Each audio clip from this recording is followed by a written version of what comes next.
Hi everyone, and welcome to the latest edition of the press conference review. That's right, we are back. The season doesn't start for another few weeks yet, but Andoni Iraola has been here at the AXA giving a press conference. So we are going to talk about everything the man had to say, and he had a lot to say. But before we get into that, I want to talk about how he said it.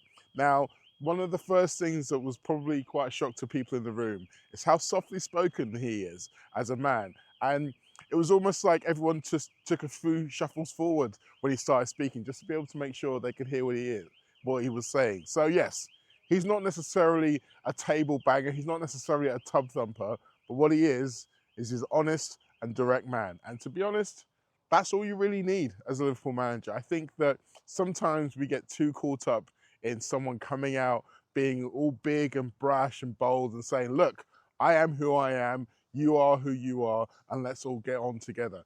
It doesn't always have to be that way. And I think Andoni Iraola proved over the course of this that he's got plenty of interesting things to say and plenty of exciting things if you're a Liverpool fan, without necessarily having to be big and bold and, stand on the table and whoop around or any of those things. But we are here for takeaways. You are here for top takeaways, and top takeaways ye shall have. Top takeaway number one, Iraola will engage with the city. When I say the city, I don't just mean the fans, I mean the city itself. His very first question was asked about what his message to the fans was, and he made pains to say that he wanted to have a team that they could be proud of. He admires the passion of Liverpool fans. He experienced it on the other side when he was at Bournemouth. He mentions that first game of the season where his team had got back into it, and then the Anfield crowd decided that the game wasn't over. And these are the kind of things that really stick with you as an opposing coach. And I think it was very key that he clearly understands the power of Anfield, the power of the fan base. And look, people will say many things about Arne Slot. One of the things that they often said about Arne Slot was the fact that he didn't really engage with the fans in that way.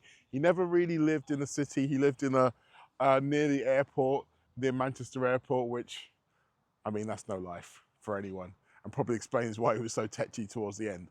But what Iraola said today, he wants to come in, he wants to engage with the fans, he wants to be around the city. He doesn't want to stay in the bubble of training grounds and house. He wants to be out and about. And look, that's great news for those of us who are going to be out and about. You are more than well invited to come down to the Jack anytime you like, Andoni.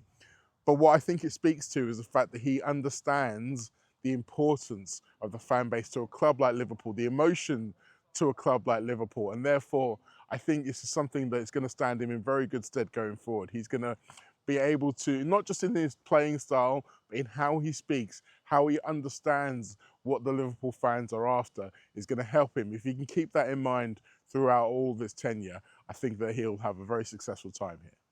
Top takeaway number two, bring on the low blocks. While we're talking about things that Slot did that people didn't like, one of them was continually talking about low blocks and how difficult his team found it to get past them. And this wasn't even just when Liverpool weren't doing well. It was when they were doing well, he was still referencing it.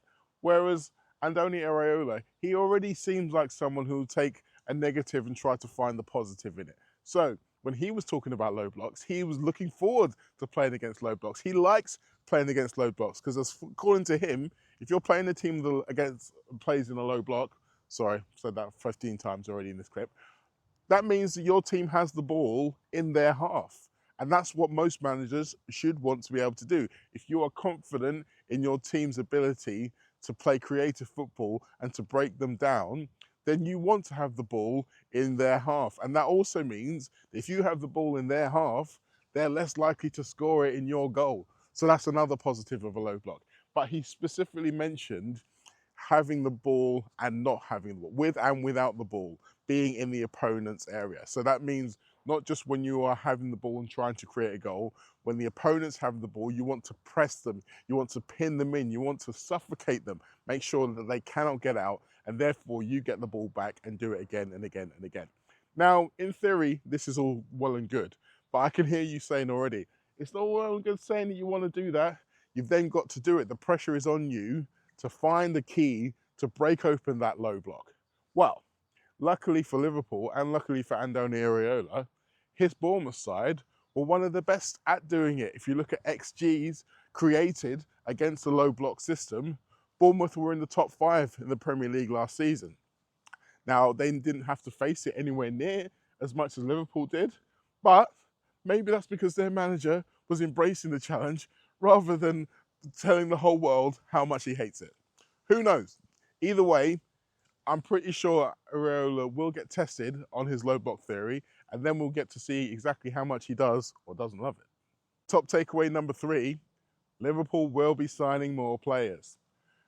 We know that managers are often coy when it comes to transfers, particularly when they're just new to a team. They want to talk about assessing the players they have and how they've got a great squad already. And he did make those noises, but he did not shy away from the fact that Liverpool are actively trying to bring more players into the club. He mentioned the legends that have departed. He didn't specifically mention Robertson and Salah, but that's kind of who he was talking about. And he knows that they are going to need to be replaced. Didn't necessarily mention someone like Kostas Tsimikas, who everyone has assumed will come in and take Robertson's place in the squad. He didn't go into specifics at all. He didn't go into names, but he did mention that the club are working hard to try and bring some in. I like the fact that he also said, ideally, we'd have them all in ahead of pre-season, but don't worry, that's not where we are at the moment. He kind of said it is what it is when it comes to the World Cup's intrusion into people's transfer plans. But it was also a little bit of a hurry up to his good friend Richard, I believe. Is this to say, look, ideally, we wouldn't be in this position. So the less we are in this position, the better. So if you do want to hurry up and start bringing those transfers over the line, I'm not going to be mad at it. Now, look, he's a very calm, understated, measured man. That's one of the things that I think has come across in this press conference. And one of the reasons I think that he'll be handy at Liverpool. He seems very level, with not too high, not too low about everything. But I think the fact that he was so willing to say that, yes, Liverpool are looking to bring more players into the squad tells me that he's willing to face the music of failure. Whereas some people, they wouldn't want to come out and explicitly say it because they don't want it to maybe influence any deal in terms of prices, or even just say, well, look, having to hold their hands up and say they failed if they don't bring a player in. He's not worried about any of those things. He's not really worried about making a mistake in terms of what he says, which, again, I find very refreshing. So, be prepared for Liverpool to be in transfer rumours between now and September the 1st. And hopefully, between that time, there will be some new players coming into the team. Now it's time for Andoni Iraola to answer my question, which is all about squad size. Very, very pertinent. Hi Stewart, TalkSport International. Last year, Bournemouth played 40 games in all competitions and Liverpool played 57 games. In terms of managing that extra workload and competing on all 4 fronts and playing that aggressive style that you want to play, how important is the size of your squad in being able to manage that, particularly whether it's first team players or players from the academy? Yes, I think it's a big challenge for me. I think it's a big change because here most of the weeks are not going to be clean in terms of we will have a midweek game. I think it's also a great opportunity for the players because I always love to have this kind of seasons as a player. You basically don't train a lot. You play, recover. I think there is a chance to use more players also because it's impossible to deal with this kind of seasons with 13, 14, 15 players. You need all the squad.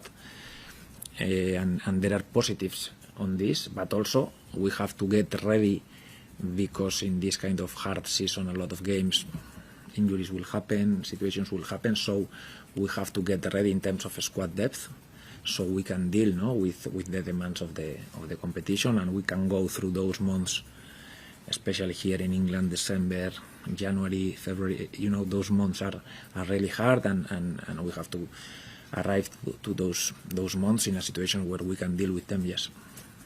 I liked how he answered this question as well. Not only was it another one of those things where he turns a negative into a positive, but he also gave a subtle reminder to people that yes, he may not have that experience of European football as a manager, but he had plenty as a player when he was at Athletic Club. And he said as a player that you want to have all these extra games. You embrace the challenge of playing more football because it means you're being more successful. So he's well aware of exactly what it takes to go through a season where you don't have a full week to prepare game to game. He's not a complete novice when it comes to that. And I also think that he was very clever in the way that he mentioned the particular period between December and January, where a lot of those, December and February, where there are lots of games, lots of injuries, and these are the times when, if you think about new managers into the country, so Jurgen Klopp in his first season, Arne Slot in his first season, they both got to that period and were a bit like, whew, it's a bit mad here, isn't it? So they were a little bit surprised by how crazy that period was. It looks like Andoni Iraola is already aware that that is crazy season in England because he's been here for 3 years. So he already understands the rhythms and injuries and how that can affect you as a team. I think the interesting thing for me, though, is it is going to be something that he hasn't dealt with before in terms of the squad size. If you look at how many players played 300 plus minutes last season, I think that's a good gauge. 3 and a bit full games. It feels like a good gauge of how much a player was used, rather than, you could say 5 appearances, but there could be 5 appearances of 7 or 8 minutes each. Hello, Wataru Endo. So Liverpool used 22 players who had 300 minutes or more in all competitions last season, whereas at Bournemouth last year, they only used 20. And if you look through Andoni Iraola's full managerial career, I think 24 is the most he's ever used in one season. Whereas if you look at that same span of 7 years for Liverpool, in 21-22, Jurgen Klopp used 26 different players for 300 minutes or more. And that was the season that Liverpool played every single game available to them, got to the final of all 3 cup competitions and nearly won them all. So that's the high watermark. That's 63 games that Liverpool played that season. But then, as I said in the question, Liverpool played 57 last season, which is only 6 games less. So that's the kind of area that they want to be working in. And I think it's also important to point out the fact that Bournemouth played 40 games last season in a similar way to Manchester United did, and it did them both good. They both ended up in the top 6. But a world in which Liverpool go out at the first hurdle in both domestic cups is not a world that Andoni Iraola needs to be comfortable with. I don't think he will be. I think the way he answered this question tells me that he is fully aware of what's expected. And I do think, based on that and on the transfer question, we are going to see a squad that has a little bit more depth than those that we're used to under Arne Slot, which is good news, I think, for all of us. Well, there you have it. Let's not go too crazy on this one. There was a lot to unpack still, but it was an impressive first showing from Iraola. I've had the pleasure of speaking to him previously when he was Bournemouth manager, covering the Manchester United and at Everton. So I was expecting him to be as he was, but I still think it was a really good introduction for the rest of the Liverpool world into what he's going to be like. He didn't feel like he needed to do anything just to impress anybody. He was unquestionably himself throughout. And I think, as he mentioned earlier on in the press conference, that's why Liverpool hired him, because he is himself. And hopefully, being himself will allow him to be successful. He has already begun speaking to some of the senior players who are away at the World Cup. He will obviously get back into full training from tomorrow. So it'll be interesting to see exactly how long it takes for him to start putting his mark on this squad. There is obviously the pre-season tour to the US. Unfortunately, life has got in the way and I will not be going to America for this pre-season tour. There will be late challenge shows though in New York and Chicago. Paul Cope will be standing in for me with Robbo. So if you are in New York or you're in Chicago, go out and see the boys. I'm sure they'll be holding it down. And then yes, I will be back here ready for Newcastle at the end of August. Until then, we shall see exactly what happens in the transfer market. But if you're a Liverpool fan, I'll be excited. I'll see you soon.